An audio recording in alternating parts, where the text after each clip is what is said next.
No vaya simplemente, sino porque como está embarazada, tiene 7 meses y medio, entonces se complica quedarse sola ahí en la casa, en la noche. Siempre va a querer estar con el esposo. Entonces por ese motivo no vine, pero espero que en una próxima oportunidad podamos estar juntos acá y también puedan conocer a nuestro hijo que ya viene en camino, Caleb Isaías, que ya viene en camino por ahí por el 10 o 15 de enero, si Dios quiere van a nacer y ahí lo vamos a estar recibiendo para instruirlo en los caminos del Señor, con todo el amor, porque Él es de Dios. Aún en el vientre Él es de Dios. Esa es la mentalidad que tenemos que tener, que los hijos que Dios nos pueda dar o prestar, o los nietos, quien sea, tu esposa, todo, es de Dios. Y por eso hay que instruirnos en Dios. Así que Dios les bendiga, hermano. Estoy feliz, contento porque Dios ha cumplido las promesas. Cuando llegué a este lugar, siempre lo recuerdo porque si alguno no me conoce, vaya conociéndome un poquito. Año 2004, llegué acá a este lugar. Y de a poco fui conociendo al Señor, de a poco. En la escuela dominical, con 14 años, a los 16 años, dejé la escuela dominical, me metí a los ciclistas y al coro y a la juventud, andaba en todas. Y de ahí el Señor me empezó empecé a leer la Escritura. Los primeros 2 años no leía la Escritura porque era un muchachito, entonces no sabía. Venía porque me gustaba cantar, estar aquí con los hermanos, la juventud, todo. Era hermoso. Ese era el ambiente, entonces me gustaba. Y aparte que Dios me sanaba el corazón acá adelante, me sacaba por un instrumento, me decía todo lo que yo estaba viviendo, me sanaba el corazón. Me abrazaba el alma el Señor. Entonces yo recibía las caricias del Señor, el abrazo, el amor del Señor, y eso hacía de que yo lo fuera amando. Él me empezó a cautivar, me empezó a enamorar. Entonces no había día que yo me perdiera un culto. Siempre me gustaba estar acá. Y ahí después en el coro, 6 meses para pasar al coro, a tocar el bombo, y así empecé tocando el bombo, después la guitarra, no aprendí la guitarra, me costaba tener los dedos duros. Después agarré el acordeón porque veía al hermano Rienaldo Arregada, al hermano José Flores tocando acordeón. Dije, oh, es bonito el acordeón. Agarré el acordeón. Aprendí primero acordeón que guitarra y después agarré la guitarra. Lo poco que sé. Y así empecé la búsqueda del Señor. A los 16, 17 años empecé a predicar en las calles, acá en el púlpito. Y así empecé la búsqueda del Señor. Oré 15 años por mis padres. Después de 16 años de búsqueda del Señor, siempre fiel al Señor, con las fuerzas que Él me daba, llegó mi madre al Señor. Y ahora sigo orando, después de 18 años buscando al Señor en esta búsqueda de Dios, sigo orando por mi padre y por mi hermano. Y sé que si está en el corazón de Dios y en los planes de Dios, van a llegar en algún momento. Los métodos que Él use, Él los conoce. Porque puede llamarnos así, con un silbo apacible, algo tan tranquilo, algo como que de un día para otro mi papá tenga esa necesidad de buscar al Señor. Como el Salmo 42, como el siervo brama por las corrientes de las aguas. Con esa desesperación. Porque el agua le dará vida. Porque si no toma de esa agua se va a morir ese siervo. Que anda por los desiertos, por los valles, y hay sequedad, y hay sequía, y ese siervo anda buscando, bramando, llorando por las corrientes de las aguas, y busca agua hasta encontrarla. Porque si no, de esa agua depende su vida, su energía.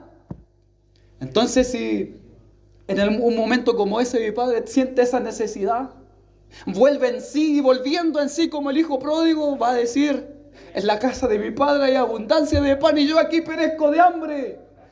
Me levantaré, iré a la casa de mi padre, le diré: Padre, he pecado contra el cielo primero y contra ti. No soy digno de ser llamado tu hijo. Entonces nuestro Padre lo va a recibir. Y espero ansioso ese momento. Cuando llegue ese momento, entonces habrá fiesta en los cielos. Y habrá fiesta en los corazones de aquellos que se gozan cuando los hermanos vuelven al Señor. No que vuelvan a una estructura, no que vuelvan a una corporación, a una denominación, sino que vuelvan a Cristo. Así que Dios, espero que... Yo sé que Él está aquí. Yo sé que Él está aquí. Vamos a ir a la palabra del Señor. En 2 de Timoteo,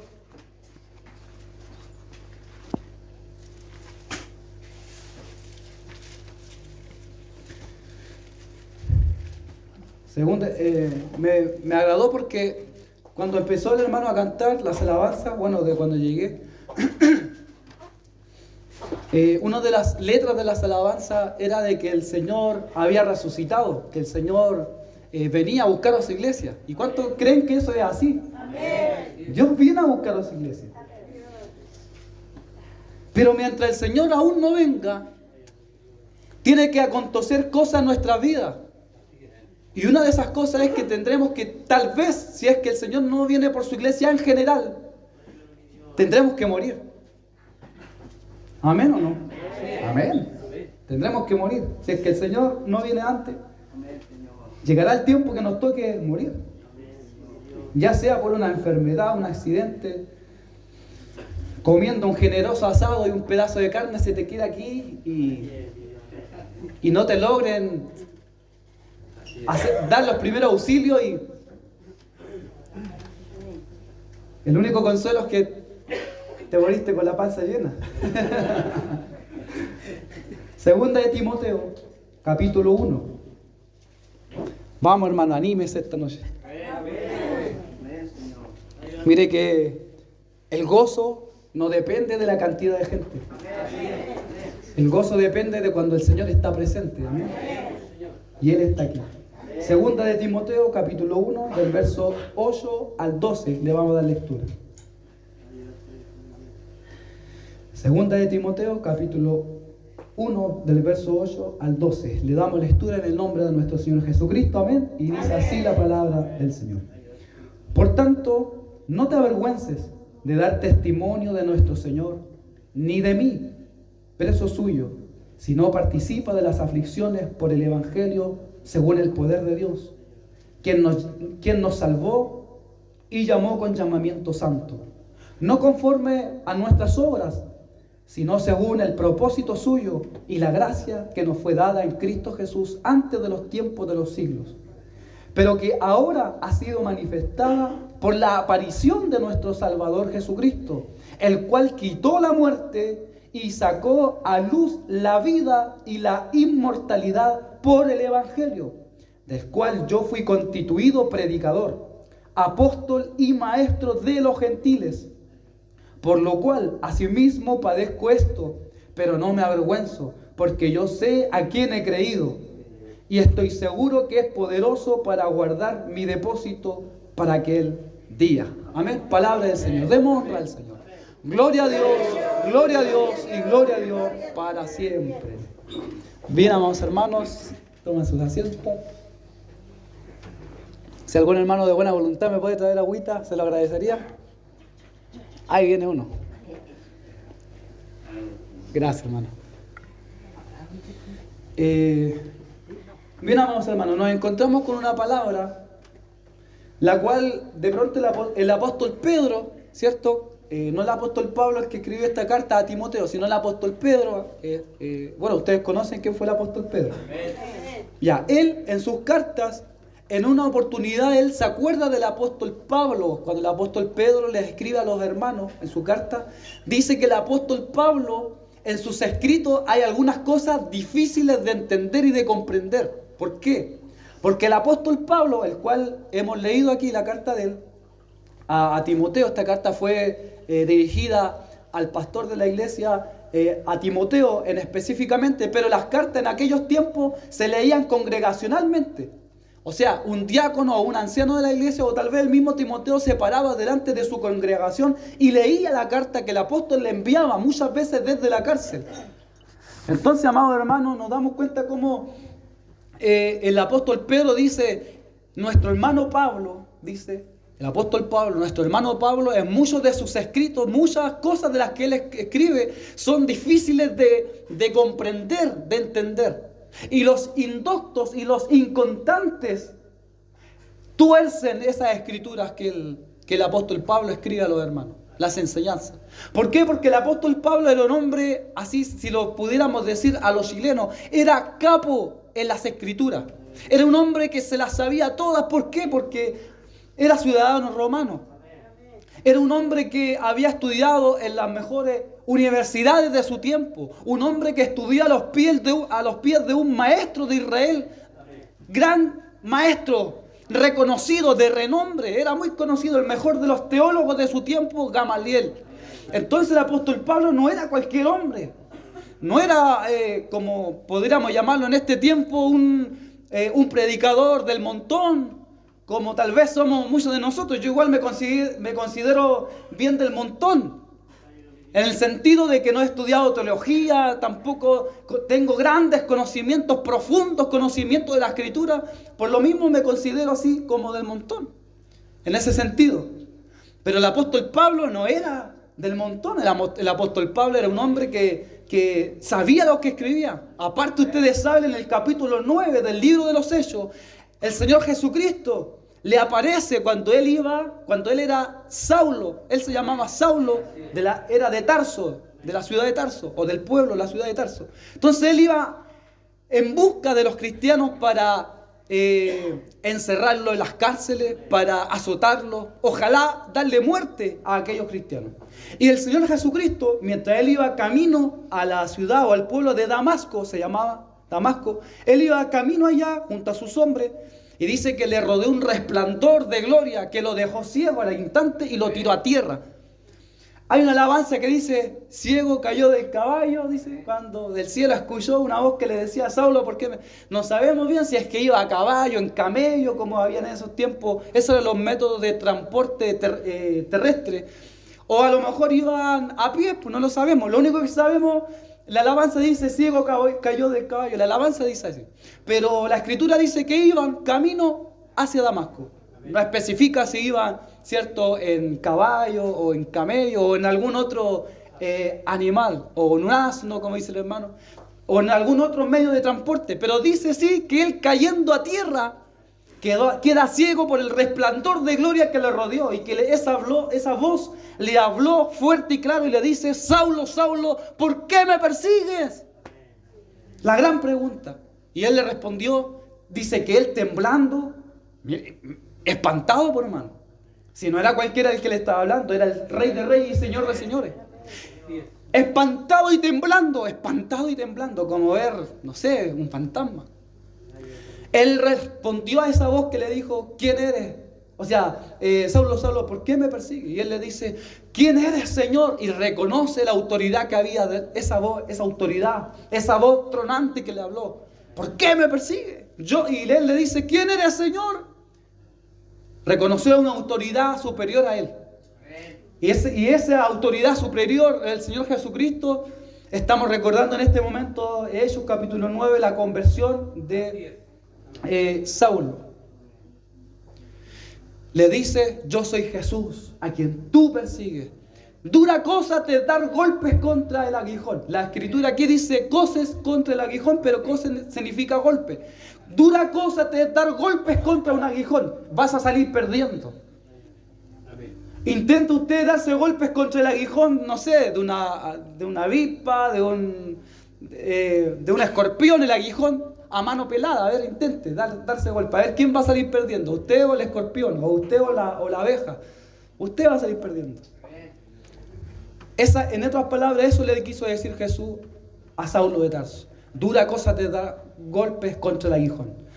Y le dice: ¿qué debo hacer, Señor? Le dice: entra en la ciudad, dice, y allí se te dirá lo que tienes que hacer. Y así es la historia de este hombre, Pablo. Después el Señor le cambia el nombre, porque el Señor Jesucristo, nuestro Dios, es especialista en cambiar la historia de las personas, y aparte le cambia el nombre.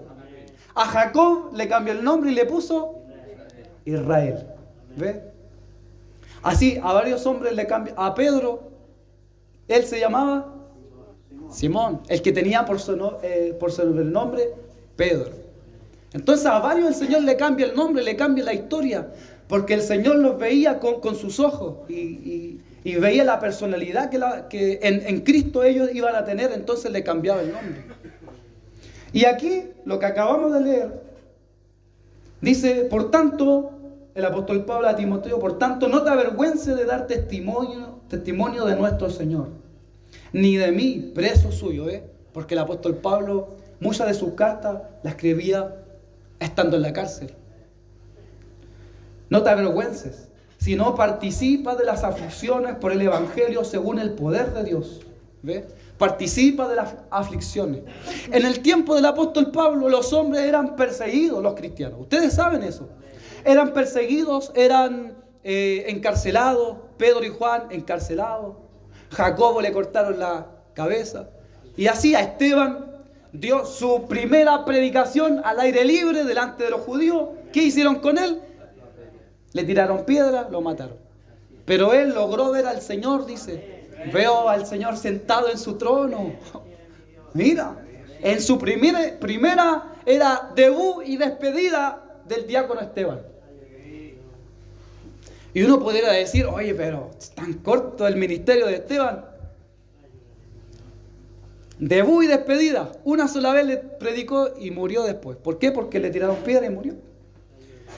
Entonces la vida cristiana de ese entonces no es como en este tiempo, que en este tiempo porque nadie te persigue.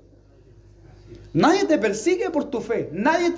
Tu cuello no está puesto ahí, tu vida en juego. No es puesta en juego tu vida por causa del Señor Jesús. Porque te aseguro que muchos de entre nosotros no andaríamos así. Que estoy 6 meses en la iglesia, que estoy 2 años fuera del Señor. Que después vuelvo a la iglesia y después me aparto del Señor y ando por ahí haciendo 1000 cosas y después vuelvo y después salgo y después vuelvo. Y toman por libertinaje la gracia del Señor. No andaríamos así. En ese tiempo o te convertías o te convertías. Pero en este tiempo no, tomamos por libertinaje la gracia del Señor.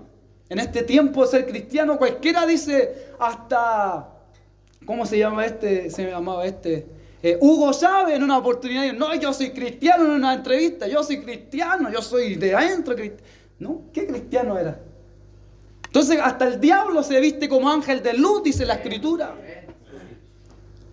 Por eso el Hijo de Dios se conoce no por lo que Él dice ser, sino por sus frutos. Por sus frutos los conoceréis, no por los dones. Si hay gente que tiene lindos dones, el Señor los usa en sanidad, para hacer milagros, o para esto, para lo otro, tienen grandes visiones o cosas, sueños. Otros hablan en lengua, otros repiten lenguas que nunca han hablado lenguas, las repiten, balbucean, tonteras nomás. Que repiten y escuchan del otro y en un momento de emoción, y empiezan a repetir cosas que ni ellos se las creen. Pero nunca ha sido el Espíritu de Dios. Yo no hablo lengua. Y el apóstol Pablo decía en una oportunidad, yo hablo lengua más que todos vosotros, pero prefiero en la congregación hablar palabras con entendimiento. O sea, que la iglesia me entienda el mensaje que yo le quiero transmitir cuando estoy presente delante de los hermanos.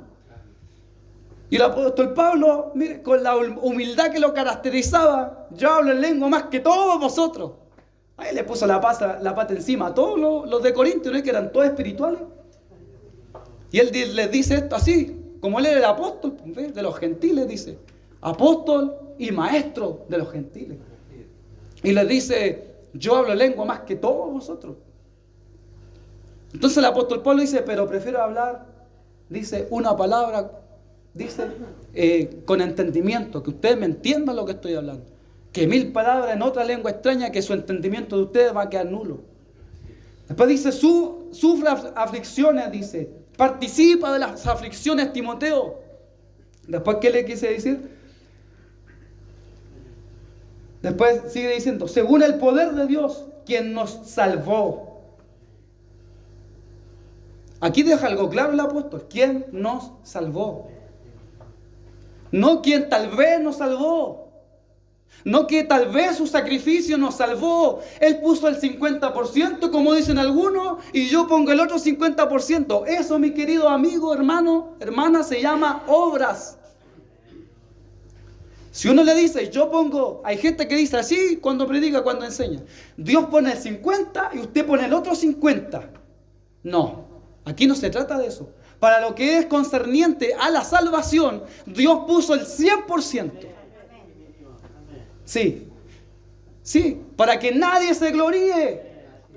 Porque ¿qué pasa si yo pongo el 50%? Yo digo, oye, Dios puso el 50%, pero yo puse el otro 50%. Entonces tengo de qué gloriarme, tengo de qué sacar pecho y decir, yo puse el otro 50% para mi salvación.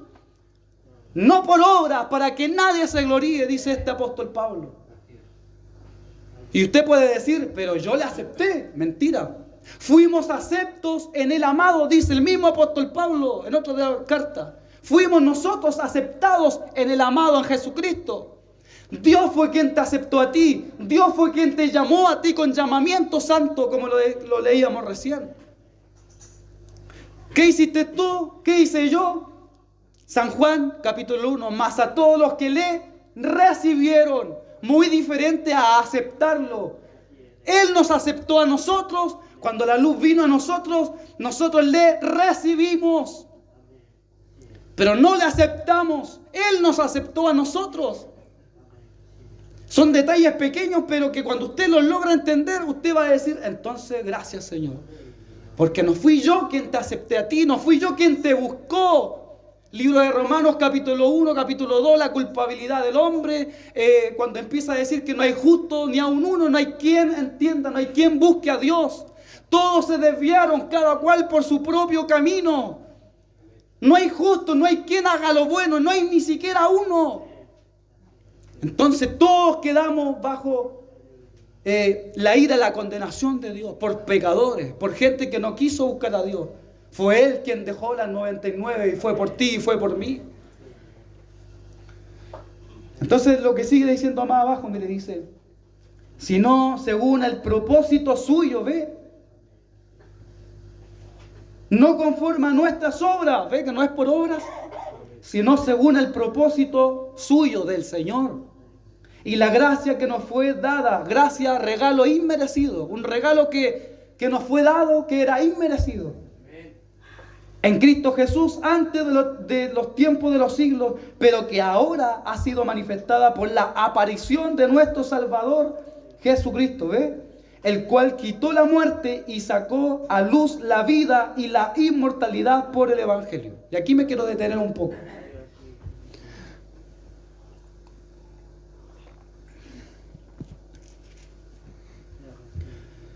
Si el Señor todavía no ha venido por su iglesia a nivel mundial, si usted se muriera hoy, ¿dónde cree usted que va?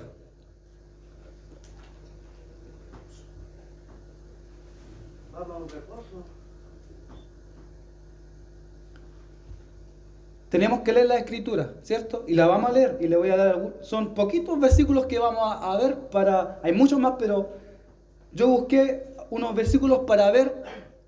¿Por qué? Porque andan por ahí algunos diciendo de que cuando uno muere, el cuerpo, el alma y el espíritu quedan en el sepulcro. Y eso no es así. En las redes sociales hay un pastor que es adventista y tengan cuidado todos ustedes y yo también, todos tengamos cuidado con los pastores o evangelistas o predicadores que aparecen por las redes porque pueden tener un mensaje muy bonito de manera general. Te hablan de Jesús, te hablan de la salvación, todo eso. Pero entre medio te van metiendo su doctrina de testigos de Jehová o de los mormones o de los adventistas. Hay un pastor que se llama Alejandro Bullón. Me parece que él es peruano. Y él, en su mensaje, oye, usted escucha ese mensaje, usted en 5 o 7 minutos usted queda llorando. ¿Ah? ¿Por qué? Porque se va ahí al corazón a tocarle la fibra. Pero él en una entrevista, le preguntaron ahí en una entrevista a él, ¿qué pasa después de la muerte? Y él, por su doctrina adventista, él tiene la siguiente enseñanza o doctrina, de que cuando la persona muere, no hay cielo, no hay infierno, sino el muerto está y sus pensamientos. Mire, ¿y dónde él se agarra para decir, confirmar su doctrina? Eso está en Eclesiastés capítulo 9. Vamos a Eclesiastés capítulo 9. Vamos a leerlo ya. Vamos a Eclesiastés capítulo 9.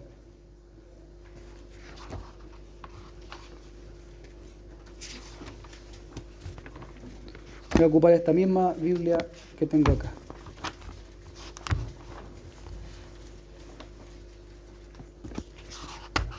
Eclesiastés capítulo 9.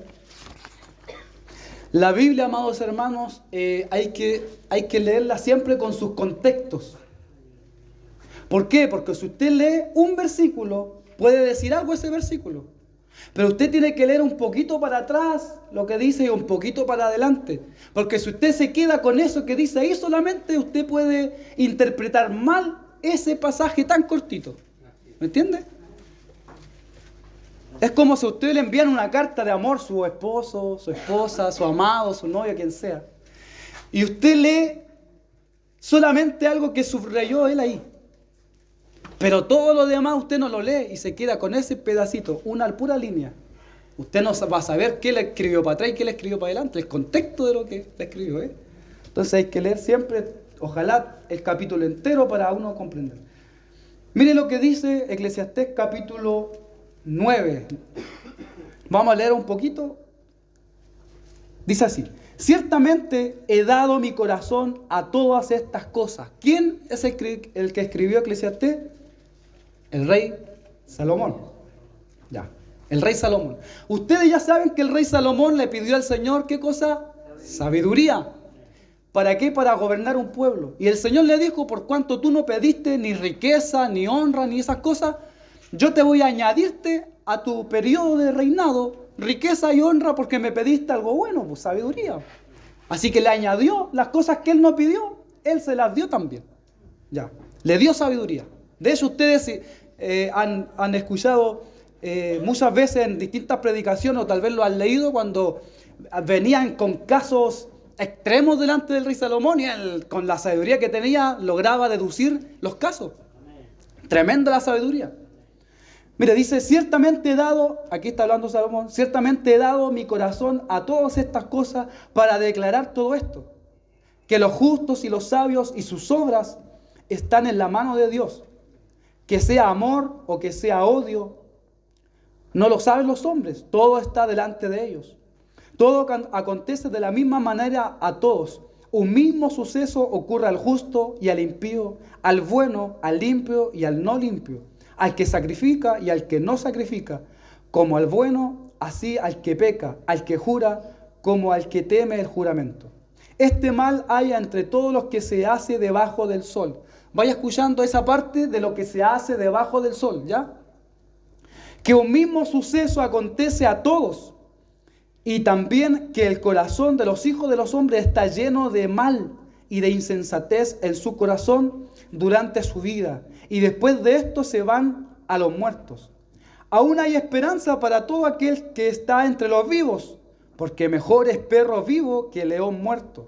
Lo que sigue diciendo: porque los que viven saben que han de morir, pero los muertos nada saben, ni tienen más paga, porque su memoria es puesta en el olvido. También su amor y su odio y su envidia fenecieron ya, y nunca más tendrán parte en todo lo que se hace debajo del sol. ¿Ve? Entonces, ¿qué quiere decir el rey Salomón con esto? Que todo aquel que muere, su envidia, su enojo, fenecieron ya. Cuando el hombre, después de eso, hasta ahí quedó el hombre. No hay nada más. ¿Y qué es lo que estaba explicando ese pastor adventista? Que no es cristiano evangélico, por llamarlo así, que no es de nuestra línea en lo que es doctrina, ¿me entiendes?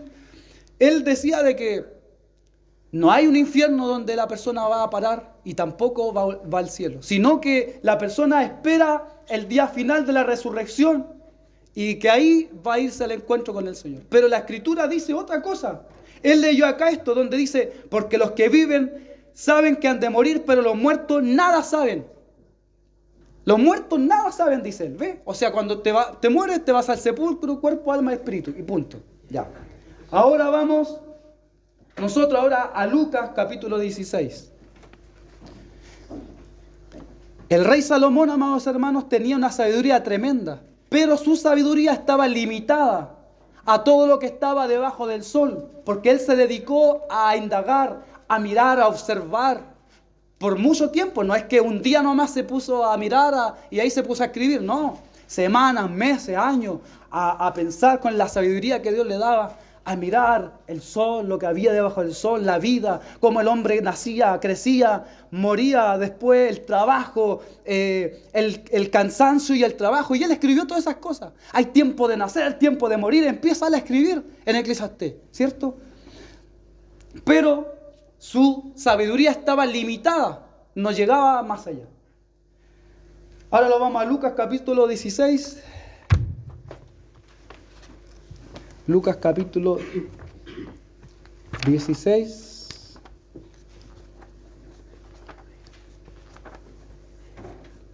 Lucas 16. Esta Biblia es muy grande, entonces cuesta un poco llegar rápidamente al... Ya. Lucas capítulo 16. Mire que lo que leíamos delante dice, pero en Timoteo, lo que leímos en la lectura central dice, pero ahora ha sido manifestada por la aparición de nuestro Salvador Jesucristo, el cual quitó la muerte y sacó a luz la vida y la inmortalidad por el Evangelio. O sea que Él sacó a la luz la vida y la inmortalidad, lo cual Salomón tenía su conocimiento limitado a lo que pasaba después de la muerte. ¿Ya? Y Jesucristo, conforme a su Evangelio, Él empezó a hablar. ¿Y qué es lo que dijo el Señor Jesucristo? Lucas capítulo 16, versículo 19, dice, había un hombre rico que se vestía de púrpura y de lino fino, y hacía cada día banquete con esplendidez. Y había también un mendigo llamado Lázaro que estaba echado a la puerta de aquel lleno de llagas. Cuando dijo aquel se refería a la puerta de la casa del hombre rico. Estaba lleno de llagas y ansiaba saciarse de las migajas que caían de la mesa del rico, y aún los perros venían y le lamían las llagas. Aconteció que murió el mendigo, Lázaro, y fue llevado por los ángeles al seno de Abraham. Y murió también el rico y fue sepultado. Y en el Hades alzó sus ojos, estando en tormentos, y vio de lejos a Abraham y a Lázaro en su seno. Entonces él, ¿quién? El rico, dando voces dijo, Padre Abraham, ten misericordia de mí, y envía a Lázaro para que moje la punta de su dedo en agua y refresque mi lengua, porque estoy atormentado en esta llama. Pero Abraham le dijo, Hijo, acuérdate que recibiste tus bienes en tu vida, y Lázaro también males, pero ahora éste es consolado aquí, y tú atormentado. Además de esto, una gran cima está puesta entre nosotros y vosotros, de manera que los que quisieren pasar de aquí a vosotros no pueden, ni de allá pasar acá. Entonces le dijo, aquí el rico le dice al padre Abraham, te ruego pues, padre, que le envíes a la casa de mi padre, porque tengo 5 hermanos, para que les testifique, a fin de que no vengan ellos también a este lugar de tormento. Y Abraham le dijo, a Moisés y a los profetas tienen, óiganlos. Él entonces dijo, no, padre Abraham, pero si alguno fuere a ellos de entre los muertos, se arrepentirán. Miren lo que él está diciendo. Dice, mas Abraham le dijo, si no oyen a Moisés y a los profetas, tampoco se persuadirán, aunque alguno se levantare de los muertos. ¿Ve? Entonces usted ve aquí en este pasaje bíblico que el Señor Jesucristo habla fuerte y claro, y habla que había un hombre rico. Él dice, había un hombre rico. Aquí muchos dicen, para poder debatir esta palabra, los mismos adventistas y otras sectas, dicen que esta era una parábola, pero esta no era una parábola. Porque el mismo Señor Jesucristo, en su comienzo de su ministerio, Él habla y empieza a decir, arrepentido y convertido, porque el reino de los cielos se ha acercado a vosotros. Juan el Bautista empieza a decir, arrepentido y convertido, ¿quién os enseñó a vosotros a oír de la ira venidera? Y empieza Jesús y Juan el Bautista a hablar que en aquel día vendrán los ángeles del Señor y apartarán, ¿cierto?, a los justos de los pecadores, y a los pecadores como a un manojo, ¿cierto?, de esto, ¿cómo se llama? De paja, ¿cierto? La sacarán y la tirarán, ¿cierto?, en el fuego que nunca se apaga. Y allí será, ¿qué cosa? El lloro y el crujir de dientes. Entonces nos damos cuenta que el Señor Jesucristo y Juan el Bautista hablaron acerca de un infierno donde las almas van a parar. Entonces, amados hermanos, nos vemos acá como el seno de Abraham estaba puesto en el centro de la tierra. Allí había un paraíso, el seno de Abraham. Eran los hombres justos, los hombres de la fe que iban allí a parar en el lugar, en el centro de la tierra. Estaban allí el Seol, el lugar de los muertos, pero estaba dividido en dos partes. Una parte era el seno de Abraham, era el paraíso donde iban los justos, los hombres de fe. Y estaba separado, dice, por una gran cima, un abismo, y al otro lado estaba el lugar de tormento, donde el rico que no había creído en el Señor, que no buscó al Señor, que vivió una vida de lujo, una vida apartada del Señor, estaba atormentado allí. Cuando él muere, abre los ojos al otro lado y se encontró atormentado en su propia llama. Entonces aquí usted tiene un pasaje, cómo darse cuenta de que cuando alguien muere o se va a un paraíso o se va al tormento eterno. Ahora vamos a Filipenses 1. Filipenses 1. Filipenses 1, versículos 21, 22 y 23. Filipenses capítulo 1, versículos 21, 22 y 23. Dice el apóstol Pablo, ve este mismo apóstol. Porque para mí el vivir es Cristo y el morir, ¿qué cosa es?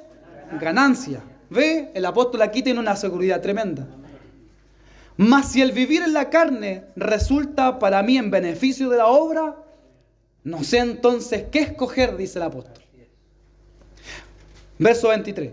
Porque de ambas cosas estoy puesto en estrecho, teniendo deseo de partir y estar con Cristo, lo cual es muchísimo mejor. Pero quedar en la carne o quedar vivo en este mundo, decía él, es más necesario por causa de vosotros, le dice a los hermanos.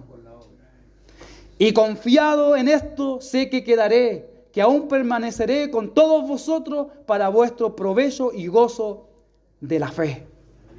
¿Ve? Entonces el apóstol Pablo dice, si yo me muero, ¿estaré con quién? Con Cristo. O sea, después de la muerte, voy a estar con quién? Con Cristo. Y eso es para todos los creyentes, para los hijos de Dios, los que buscamos al Señor Jesucristo, los que nos hemos arrepentido y nos hemos convertido al Señor Jesucristo. Es una promesa para todos. ¿Ve? Entonces aquí ya vamos tirando por tierra esas doctrinas de estas sectas que las redes sociales todas las vemos. Oye, el pastor Alejandro Abullón, oye, que predica bonito, tiene bonitas prédicas, sí, pero entre medio de esas prédicas te van metiendo cosas y te quitan la esperanza, por mano. Porque aquí en la iglesia evangélica hay una doctrina que te dice que nosotros nos morimos y nos vamos con Cristo, pero ellos están diciendo otra cosa. Entonces te quitan la esperanza de estar con tu Señor. ¿Por qué? Porque se van a pasajes, como por ejemplo Salomón, que escribió Eclesiastés, que él dice que el que muere ahí queda sepultado nomás, hasta cuando el Señor venga a llevar a su pueblo y la resurrección, resucitemos y lo vayamos a ir recién con el Señor. Pero no es así, amado hermano, no es así. Porque ¿quién es mayor? ¿Jesucristo o Salomón? ¿Y qué dice aquí el apóstol que Jesucristo llamó con llamamiento santo, el apóstol Pablo? Que Jesucristo le enseñó la doctrina para que él la enseñase como maestro, como apóstol a los gentiles. ¿Qué dice aquí? Pero que ahora ha sido manifestada por la aparición de nuestro Salvador Jesucristo, el cual quitó la muerte, ¿ve? Y sacó a luz la vida y la inmortalidad por el Evangelio. El Evangelio te trae al conocimiento con quién tú vas a estar el día que tú mueras. Eso te saca a la luz el Evangelio. Eso te explica el apóstol Pablo. Dice, por el Evangelio, del cual yo fui constituido predicador, apóstol y maestro de los gentiles. Nosotros no somos judíos, ninguno de los que está aquí. Nosotros éramos más bien gentiles. Todo aquel que no es judío es gentil, es pecador, es alguien que está alejado de la ciudadanía de Dios, de los pactos de Dios, de las promesas de la vida eterna, del perdón de pecado. Pero dice la Escritura en el Antiguo Testamento, en los Salmos, dice de que llamaré pueblo mío al que no es pueblo. Y llamaré amada a la que no es amada. Y ahí entramos nosotros, ¿ves? Los gentiles, que fuimos alcanzados por la salvación, por la muerte, la resurrección, el perdón de pecados a nosotros. Vamos a 2 de Timoteo, capítulo 2. 2 de Timoteo, capítulo 2, versos 11 y 12. 2 de Timoteo, capítulo 2, versos 11 y 12. Dice así: palabra fiel es esta. Mire lo que dice el apóstol Pablo, este mismo apóstol del que estamos hablando todo el rato. Palabra fiel es esta. No es esta palabra es fiel. Usted se puede fiar de esta palabra con todo su corazón. ¿Qué dice? ¿Sabe que la encontró? A ver, ¿qué dice? Si somos muertos con Él, también viviremos con Él. Amén. Si somos muertos con Él, ¿qué va a pasar? También viviremos con Él. ¿Qué dice el 12? Si sufrimos, también reinaremos con Él. Pero ¿qué dice acá abajito? Si le negáramos, Él también nos negará. Si fuéramos infieles, Él permanece fiel. Él no puede negarse a sí mismo. Pero cuando dice que si nosotros fuéramos infieles y Él permanece fiel, no está diciendo que Él es fiel, Él permanece fiel al infiel, no. Él es fiel a lo que Él ha dicho, a su palabra. A su palabra.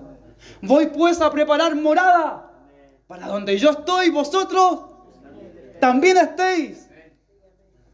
Si yo no hubiera preparado un lugar, yo les hubiera dicho, voy pues a preparar morada, lugar para vosotros, para que donde yo estoy, vosotros también estéis. Y cuando venga, os tomaré a mí mismo, dice, ¿ves? Os tomaré a mí mismo. San Juan capítulo 14, eso.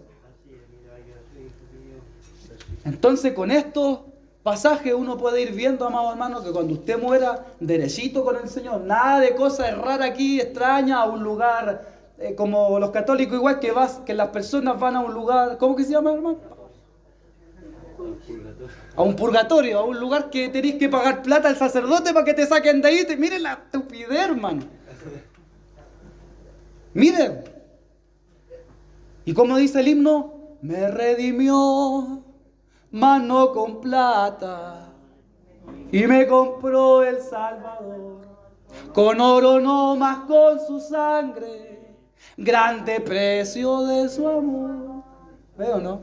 No fue con oro, no fue con plata. Y el momento en que usted muere ya no hay vuelta, o se va para el infierno o se va a donde el Señor Jesucristo. Quiero hacer un paréntesis. Los hombres que estaban en los tiempos de Jesús, en el tiempo aún de la ley, iban al seno de Abraham. Los hombres, el paraíso que estaba ahí, ¿cierto? Estaba el lugar del Seol, el lugar de los muertos, pero estaba el seno de Abraham. Los hombres de la fe iban a ser confortados ahí por el padre Abraham, como este hombre, Lázaro, este que leímos, que el Señor Jesús contó eso. Él fue ahí para ser confortado. Y el otro fue al lugar de tormento, dentro del Seol, del lugar de los muertos. Pero había una separación de un lugar y otro. Cuando el Señor Jesús le habla al que está al lado de él, al de la cruz, ¿qué le dice? Él le dice, hoy estarás conmigo, ¿dónde? En el paraíso. Pero el paraíso del que él hablaba no era el paraíso la morada de arriba, la patria celestial, porque él todavía no había subido. Hoy estarás conmigo en el paraíso, pero se refería a donde estaba el padre Abraham. Ahí, en el lugar donde los hombres de la fe, los que morían, los profetas del Antiguo Testamento, las mujeres que le creyeron a Jehová de los ejércitos, los hombres de la fe, iban a ese lugar. A ese lugar. Entonces, por eso hoy estarás conmigo en el paraíso. Y el apóstol Pablo en otro de sus escritos habla y dice que subiendo lo alto, llevó cautiva la cautividad. ¿Cuál cautividad? ¿Qué cosa llevó cautiva? Él agarró y se lo llevó para arriba de la cautividad. Y dio dones a los hombres, a esos que estaban en el seno de Abraham. Esa cautividad de ellos los tomó y ellos eran la primicia y los llevó a presentarse cuando él fue y luego él volvió a la tierra y se apareció durante muchos días a los hermanos, a los discípulos, ya resucitados. ¿Ve? Ahí hay algo que es medio complicado de entender, pero si usted empieza a juntar las piezas de este rompecabezas, usted se va a gozar. El diablo haciendo fiesta. Matamos a ese que nos hizo salir de los cuerpos de los hombres. Imagínense los demonios. Todos haciendo fiesta. Hasta cuando de repente aparece el Señor que había muerto. Aparece ahí. Dice la Escritura que Él había ido a predicar a las almas encarceladas. Las que estaban ahí abajo. ¿Ve? Él fue y les predicó. Él fue y les anunció. Pero no le fue a hablar a los que estaban en condenación, sino a los hombres de la fe. A ellos se dirigió. Y ahí el padre Abraham, Jesús cuando estaba vivo dijo, Abraham se gozó de que iba a ver mi día, lo vio y se gozó. Y después cuando Jesús muere va donde el padre Abraham y ahí el padre Abraham lo vio. Ahí todos los que profetizaron en el Antiguo Testamento de Jesús vieron a Jesucristo ahí cuando Él le fue a predicar abajo en el Seón, en el lugar de ahí de los hombres de la fe. Después Cristo toma eso y a ellos los lleva como las primicias arriba y los presenta arriba delante del Señor. Después el Señor vuelve y se presenta a los apóstoles y les da autoridad. Toda autoridad me es dada en los cielos, en la tierra y debajo de la tierra. Vayan pues y hagan discípulos, prediquen el evangelio a toda criatura. ¿Por qué? Porque ya me presenté ante el Padre. Y cuando Juan estaba ahí en la isla de Patmos, dice la Escritura que él lloraba mucho porque en el cielo había un ángel que pregonaba diciendo, ¿quién es digno de tomar el libro y de desatar sus sellos? No había nadie y lloraba yo mucho, dice Juan, porque nadie se encontró digno de tomar el libro, ni siquiera de mirarlo, menos de leerlo, ni de desatar los sellos. Ese libro estaban escritas todas las cosas de la tierra, habían cosas ahí que era algo jurídico, hermano, que nadie podía ni siquiera mirar porque nadie era digno de tomar ese libro. Hasta cuando de repente dice, hubo un silencio en el cielo. Hubo un silencio en el cielo y de repente alcé mis ojos, dice Juan, y veo ahí, aquí se escucha una gran voz, aquí el Cordero inmolado, el que ha vencido, la raíz de David, el león de la tribu de Judá ha vencido. Y ahí aparece el Señor Jesucristo, el león de la tribu de Judá, que le pisó la cabeza a la serpiente, la descendencia de Eva. Cuando Dios le dice ahí a Eva, tu descendencia le pisará la cabeza, tu simiente le pisará la cabeza a la serpiente y la serpiente le herirá en el calcañar. Y ahí vemos cómo esa herida del calcañar significa cuando el Señor muere, pero el Señor al resucitar le pisó la cabeza a la serpiente antigua, al diablo, y el Señor venció. Y en la cruz expuso públicamente a toda potestad, a todo demonio, los expuso públicamente. Y el acta de los decretos que nos era contraria también, clavándola en la cruz, triunfó el Señor Jesucristo. ¿Qué es lo que decía el acta?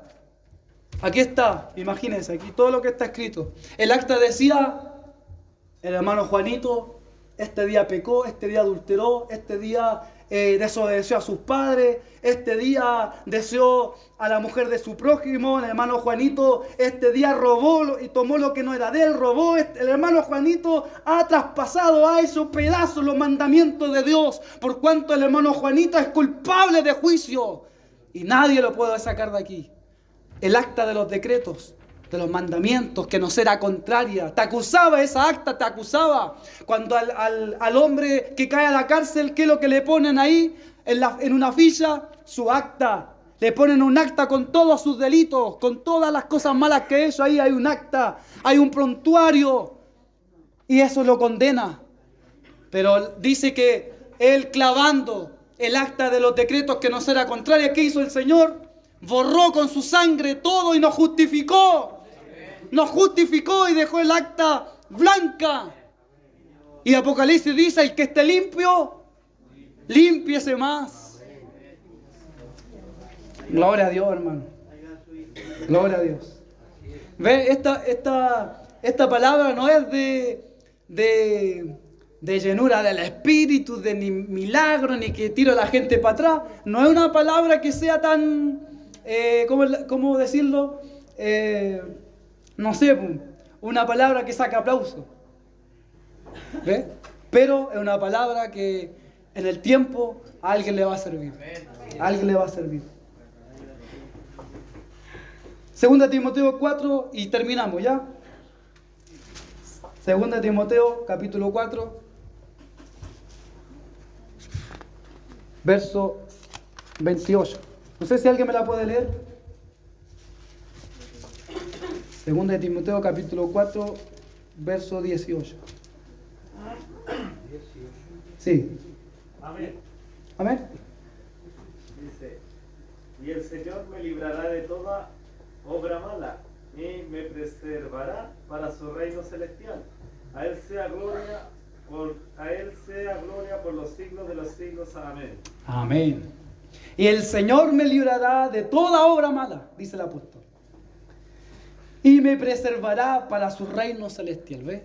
¿Ve que él tenía seguridad para dónde él iba? ¿Para dónde él iba? Para el reino celestial. Entonces, cuando el Señor Jesús se va a los cielos, él ya había llevado cautiva la cautividad del centro de la tierra, se había llevado ya. Ahora los hombres no vamos al seno de Abraham. Ahora vamos al tercer cielo. ¿Veo o no? Directo al tercer cielo. Ahora no vamos nosotros al seno de Abraham como los antiguos que iban al seno de Abraham. Porque la Escritura había dicho en ese momento, nadie subió al cielo sino aquel que descendió del cielo. ¿Ve? Entonces, cuando el Señor Jesucristo llevó cautiva esa cautividad, la cautividad es como una prisión donde estaban ahí los hombres de la fe. Él llevó cautiva esa cautividad arriba y llevó a los hombres de la fe.